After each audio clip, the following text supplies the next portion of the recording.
What's going on, guys? I'm Late Noob, and today I'm back with another Let's Play Borderlands, and this is our last episode in the Borderlands 2 info. So if you didn't like me giving you Borderlands 2 info, then the good news is this is the last episode, and we'll move on to live comms. And if you did enjoy it, then I'm glad you enjoyed it while we had it. But I hope you enjoy my live comms as well. So like I said, last time we were going to talk about vehicles, possibly more NPCs. And I'm still going to talk about vehicles, but since we already covered some NPCs, I actually want to talk about some returning weapon manufacturers. So let's jump right in. This is kind of a little bit shorter, so let's hurry and get on there. So for the vehicles, we have a party truck, and it is a driver and a gun turret positions with space for 2 extra riders in the back. So now you can bring your whole party of 4, not just 2, and then the other 2 get unlucky and walk or have to find another vehicle. So now we got the party truck, which is all 4 of you, which is awesome. And riders in the back on the truck will fire their own equipped guns, which is really cool. So they'll just be like hanging on the back, shooting their own guns. That is a genius idea. I love it already. Vehicle suspension and physics were all redone, adding the ability to power slide, which is sick. And hitting a rock will no longer stop the vehicle and dead in its tracks. So I'm assuming maybe it'll like kind of like flip a little bit or jump or I don't know. It'll be awesome though. And the other vehicle is a buzzard, and it is a flying vehicle, and buzzards are piloted only by bandits and will not be available for control by players. But it is cool that we're seeing flying vehicles. However, it might be annoying that we can't use them and it is an enemy. But nonetheless, there's flying vehicles now, and the party truck can take your entire party now, which is awesome. So as you guys know, weapon manufacturers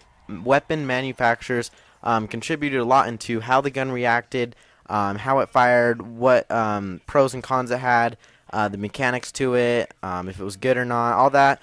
And so we're going to look into some returning weapon manufacturers and the Bandit brand weapons. So Bandit brands. That's just bandits themselves have started making their own weapons. Their weapons sport the largest magazines in the game. They probably won't be too good. Pretty much like the rough machine gun, but like with a extended mag. I don't know. Just because they're bandits, but they do have extra ammo, which is pretty cool. Then Jacob's weapons will fire as fast as the trigger is pulled. So yeah, that's really cool. I like Jacob's. Tadire weapons have a different feel for Borderlands 2, having been described as cheap plastic pieces of crap and Walmart guns by one of the creators himself in a demo presentation. Instead of being reloaded, tidier weapons are thrown away and explode like grenades. The more ammo left in the clip, the bigger the explosion. A fully loaded gun regenerates in the user's hand after the expanded weapon is discarded. Due to their explosive capabilities, there is a chance that they will explode in the user's hand before throwing it away. So these kind of seem a little dangerous, but they actually seem really fun. I might want to, even though they might not be very good to shoot, I kind of want to pick one up and throw it around just for the fun of it. So then the Vladov continues with their tradition of making weapons with extremely high fire rates, or rates of fire, my bad. Vladov weapons have variable numbers of minigun-like barrels and feature fire rates that increase as the trigger is held down, so they might start slow and build up to something crazy awesome and beastly fire rate. The more barrels the weapon has, the faster it will fire, so they're going to be like some chain gun type looking things, which is really cool. The Torg weapons will feature gyrojet ammunition, so that's a different ammunition that we haven't seen yet before, I don't think. Dahl, his guns will focus on stability, precision, and burst fire, and feature camouflage coloring. I have always liked Dahl as well. I like the burst fire assault rifles. Those are really fun to use, and they always seem to have really good accuracy and damage. They also reloaded really fast due to the small mag. And then the Hyperion, of course. Hyperion weapons will retain their customary high accuracy with a sci-fi styling featuring glowing elements, effects, and bold stripes. Unlike other weapons, the accuracy of Hyperion weapons will increase the longer the trigger is depressed. So that's kind of interesting and new. So that should shake things up a little bit, and I'm really looking forward to the returning weapon manufacturers and how they are evolving and doing better. And the last one is Malawan, and Malawan weapons will retain their focus on elemental damage.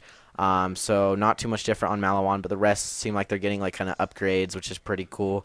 Like I said, I think just based on my knowledge that Borderlands 2 might be, sorry, I don't know what I was doing there, might be a little more near future, just because we have returning NPCs and we're not necessarily aggressively going towards the vault in this game. So I think it might be more near future than we think. It's not. I don't think it's going to be 200 years in the future, but still in the little time that it has been into the future, that we are getting some upgrades and stuff like that. So the not returning or unconfirmed weapon manufacturers are Iridian. They have not been confirmed for Borderlands 2. We don't even know if they're going to be in there. Iridian weapons were pretty cool. They were the alien weapons that were... They could be super, super good, or they could suck. But they were always worth a ton of money, so if they sucked, it was still amazing to find them. And then S&S Munitions is not returning, their company having been replaced by the new Bandit manufacturer. So I'm thinking they'll probably be similar.